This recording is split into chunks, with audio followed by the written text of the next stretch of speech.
சகலத்தையும் படைத்து அதற்கான உணவையும் கொடுத்து நாளும் காத்து வரும் ஈசனுக்கு உணவையே அபிஷேகமாக அளித்து கொண்டாடப்படும் விழாதான் ஐப்பசி மாத அன்னாபிஷேக விழா அப்படிங்கிறது உண்மை.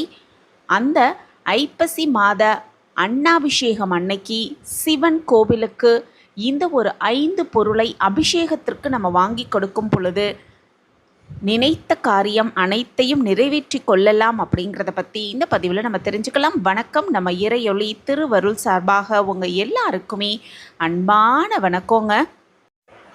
ஐப்பசி மாத அன்னாபிஷேக விழா அப்படிங்கிறது உடல் பலத்தை நமக்கு கொடுப்பது மட்டுமல்லாமல் ஞான மோட்சத்தையும் அனுகிரகத்தையும் அன்னத்தை ஈசனின் வடிவாகவே எண்ணுவதால் இந்த விழா ரொம்பவே முக்கியத்துவம் வாய்ந்ததாகவே சொல்லப்பட்டிருக்கு.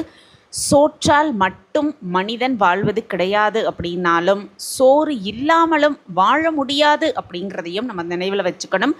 அனைத்து நல்ல பண்புகளுக்கும் ஆகாரமே ஆதாரமாக திகழ்கிறது அப்படிங்கிறத யாருமே மறுக்கவே முடியாது.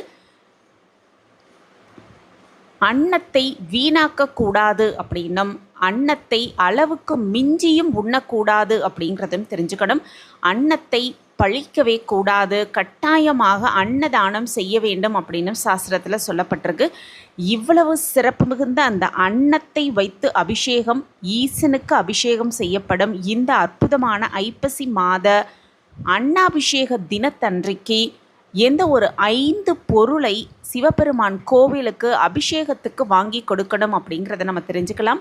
பஞ்சபூதங்களும் சேர்ந்த வடிவம்தான் அன்னம் அப்படிங்கிறத முதல்ல நம்ம தெரிஞ்சுக்கணும். அதனால் பஞ்சபூதங்களின் தலைவனான எம்பெருமான் ஈசனுக்கு அதை நம்ம சமர்ப்பிக்கிறோம்.